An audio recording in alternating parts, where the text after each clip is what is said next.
اب اجازت چاہتا ہوں۔ وہ خالی کپ میز پر رکھ کر اٹھ کھڑا ہوا۔ اللہ حافظ۔ بڑی بیوی اسے جیسے نکالنے کے تیار بیٹھی تھی۔ وہ تیز قدموں سے دروازہ پار کر کے گھر سے باہر نکل آیا اور اب اس کا رخ حماد کی گھر کی طرف تھا۔ تجھے کس عقل مند نے مشورہ دیا تھا کہ میرے لیے ایسا مکان پسند کر جہاں میرا رہنا ایک عدد بیوی کے بغیر ناممکن ہو؟ شہردل نے حماد کو کڑی نظروں سے دیکھا۔ یار، جتنا کرایہ تو افورڈ کر سکتا ہے اس کرایے میں اس سے اچھا مکان نہیں مل سکتا۔ کتنے گھر دکھائے تجھے، کوئی پسند نہیں آیا؟ اتنی چھوٹی ڈبی جتنے مکان مجھے دکھا رہا ہے، یہی کہا نہ تو نے؟ حماد نے جواباً طنز کیا تو شہردل پہلو بدلا۔ ہاں تو مجھے کہاں عادت ہے گٹھن زدہ مکانوں میں رہنے کی؟ گاؤں میں کتنا کھلا کشادہ گھر ہے ہمارا، تو نے تو دیکھ رکھا ہے، اس نے نچل ہو کر وضاحت کی۔ یہ گاؤں نہیں شہر پیارے، یہاں ہر چیز قیمت سے ناپی جاتی ہے۔ جتنی قیمت نکالے گا اتنی کشادہ گھر ملے گا۔ خیر یہ دلہن والی شرط کا جہاں تک مسئلہ ہے تو وہ کوئی بھی بڑی بات نہیں۔ تجھے نوکری ملی ہے تو چھوکری بھی مل ہی جائے گی، تب تک بڑی بھی کو جھوٹے لارے لگاتا رہے، حماد نے لاپرواہی سے کہا تو شہردل نے اسے گھورا۔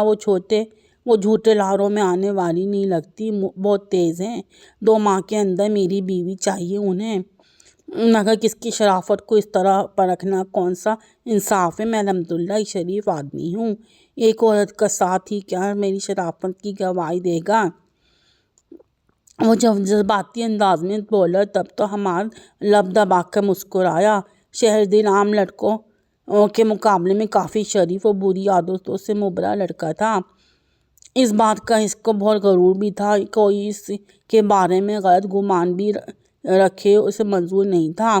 اور جہاں تک شادی کا تعلق تھا کہ میں اتنی جلدی اس کے حق میں نہیں، ابھی تو میری نوکری لگی ہے، کچھ سیٹ ہو جاؤں۔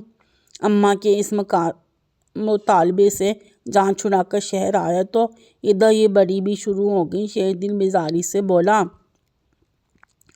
تو نے مطالبے سے جان چھڑائی ہے یا مطالبے کی اصل وجہ سے؟ حماد شریر ہوا تو شہردل نے کھیکا لگایا۔ دونوں سے۔ اماں تو بس تبو سے میرا نکاح پڑھوا کر دم لیتی اگر میری نوکری کا آرڈر نہ آ گیا ہوتا۔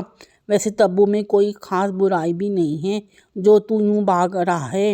حماد کی بات پر شہردل نے احساس بھری۔ یار بات برائی کی نہیں، دل کی ہے، میرا دل تبو پر راضی نہیں۔ تو بھلا کس پر راضی ہے؟ حماد نے ہنس کر پوچھا۔ معلوم نہیں، اس کا تو پتہ چلانا ہے۔ وہ بے بس نظر آیا۔ چھوڑ یار، اس پتہ چلانے میں نہ جانے کتنے سال نکل جائیں گے۔ جو لڑکی مل رہی ہے اسی پر بسم اللہ کر، دل کا کیا ہے، راضی ہو ہی جائے گا۔ حماد نے لگے ہاتھوں مشورہ دیا۔ شہردل خاموش سا ہو گیا۔ شہردل کو گھر مختصر سامان کے ساتھ سیٹ کرنے میں ہی کچھ دن لگ گئے۔ وہ 2 کمروں اور برآمدہ، چھوٹے سے کچن اور ایک عدد واش روم والا یہ اوپری پورشن کافی ہوادار اور پرسکون تھا۔ چھت کی سیڑھیاں بھی صحن سے نکلتی تھیں۔ شہردل کا دل گھبرانا تو شام کو چھت پر چلا جاتا۔ وہ اماں اور گاؤں سے دور پہلی بار آیا تھا۔ کالج یونیورسٹی کی پڑھائی بھی اس نے پاس کے شہر سے کی تھی، جہاں سے 2 گھنٹے سفر کر کے وہ گھر سے یونی اور یونی سے گھر پہنچتا تھا۔ پر نصیب میں رزق کمانا دور لکھا تھا، سو اس کو گاؤں اور ماں کو چھوڑ کر کراچی آنا پڑا۔ وہ اداس بھی تھا اور کچھ مطمئن بھی۔ مطمئن اس لیے تھا کہ تبو سے عارضی طور پر جان چھٹی۔ تبو جو اس کی تایا ذات تھی، 10 جماعت پاس، پڑھائی سے بیزار اور فیشن میں ماہر۔ شہردل کا مزاج اس سے کبھی نہ مل پایا اور اماں کی خواہش اس کو بہو بنانے کی تھی۔ وہ لاکھ اپنا انکار جتا چکا تھا، پر اماں کے حوصلے بلند تھے اور شہردل پسپا ہو جاتا اگر اس کو کراچی میں نوکری نہ ملتی۔ اس نے گھنٹی پر انگوٹھے کا دباؤ بڑھایا، پھر درد محسوس ہونے پر انگوٹھا ہٹا کر اس کو بغور جائزہ لیا، جو سرخ ہو گیا تھا۔ پچھلے 15 منٹ سے وہ کبھی دروازہ بجا رہا تھا اور کبھی گھنٹی پر مجال ہے کہ کوئی دروازہ کھولنے آتا۔ یہ اماں کے دور کے رشتے دار کیا اس وقت بھنگ پی کر سو رہے ہیں۔ شیر دل نے جھنجھلا کر سوچا اور بار گیٹ کو ہتھیلی سے پیٹ ڈالا۔ کٹکھٹ کی آواز کے ساتھ دروازہ اچانک کھلا اور شیر دل لڑکھڑا کر رکوع کی طرح حالت میں جھک گیا۔ وہ خود کو بروقت نہ سنبھالتا تو سجدے میں گرنے کا قوی امکان تھا۔ سنبھل کر کھڑے ہونے کے دوران نظر براؤن چپلوں پر قید گورے نازک پاؤں سے اوپر اٹھتی ہوئی پہلو پر جمے ہاتھوں اور پھر لمبی گردن اور شہباتی چہرے پر جم کر رہ گئی۔ بھری دوپہر میں اپنے گھر میں چین نہیں ملتا جو دوسرے گھر آ ٹپکتے ہو۔ نازک لبوں سے بھاری آواز برآمد ہوئی تو شیر دل کو جھٹکا سا لگا۔ بغور دیکھا تو اس کا سرخ ناک اور گلابی رخسار مسلسل گریہ کی چغلی کھاتے محسوس کر رہے تھے۔ آپ نے مجھے گلی کا بچہ سمجھا ہے جو پڑوس کی گھنٹیاں بجانے کو بھری دوپہر کا وقت چنتا ہے؟ بی بی میں یہاں کسی سے ملنے آیا ہوں۔ شیر دل نے اس کے چہرے سے بے مشکل نظر ہٹا کر تیز لہجے میں کہا، کس سے ملنا کے لیے یہ وقت مناسب نہیں۔ وہ جھنجھلا کر بولی، لگتا ہے محترمہ فرصت سے اپنا رونے دھونے کا مشغلہ پورا کر رہی تھیں۔ میری آمد سے اس میں خلل پڑ گیا ہے۔ شیر دل نے سوچا، مناسب تو آپ کا رویہ بھی نہیں ہے جو ایک مہمان کو اتنی دیر سے دھوپ میں کھڑا رکھا ہے۔ وہ جتا کر بولا تو لڑکی کو کچھ خاموشی سی ہو گئی۔ کس سے ملنا ہے؟ پھر اس طرح شرافت سے پوچھا۔ مجھے عالم آرا سے ملنا ہے، شیر دل نے جھٹ سے بتایا اور دروازے سے اندر آنے کو پر تولے پر وہ نازک حسینہ سامنے ڈٹی کھڑی تھی۔ یہ نانی کے سونے کا وقت ہے، آپ کسی اور کے ٹائم آ جائیے گا، لڑکی نے بے نیازی سے کہہ کر گیٹ بند کرنا چاہا تو شیر دل نے بوکھلا کر گیٹ پر ہاتھ رکھا۔ دیکھیں بی بی، میں دور سے آیا ہوں، بار بار نہیں آ سکتا۔ تو نہ آئے، نانی کون سا آپ سے ملنے کے لیے ترس رہی ہیں؟ وہ بے مروتی سے بولتے شیر دل کا منہ کھلا۔ میری اماں کا حکم نہ ہوتا تو میں یہاں کبھی نہ آتا۔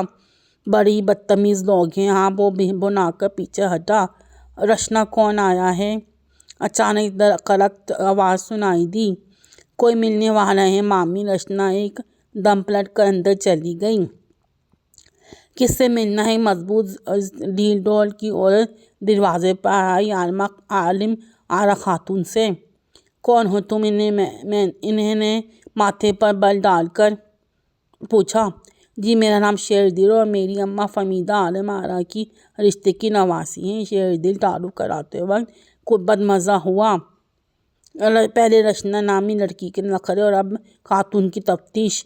اچھا آ جاؤ اندر، انہوں نے جیسے احسان کر کے اس کے سے کہا تو شیر دل شکر کا کلمہ پڑھتا اندر آیا۔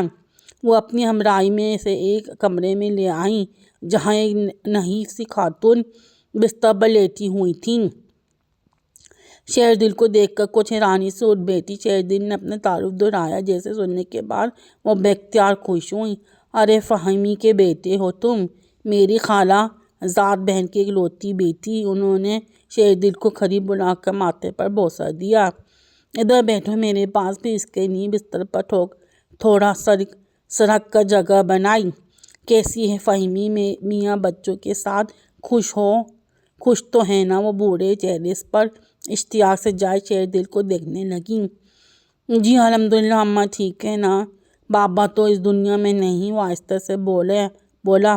اوئے میرے اللہ، میری فہمی بیوہ بھی ہو گئی۔ عالم آرا صدمے میں گر گئیں۔ بڑی پیاری بچی ہے فہمی، میں نے اسے شہد چٹایا تھا، بہت ہلی ہوئی تھی مجھ سے۔ رضیہ نے اس کی شادی اپنی کسی سسرالی عزیز سے گاؤں میں کر دی، بس پھر تو اس کی شکل کبھی دوبارہ نہ دیکھی۔ پھر رضیہ بھی چل بسی۔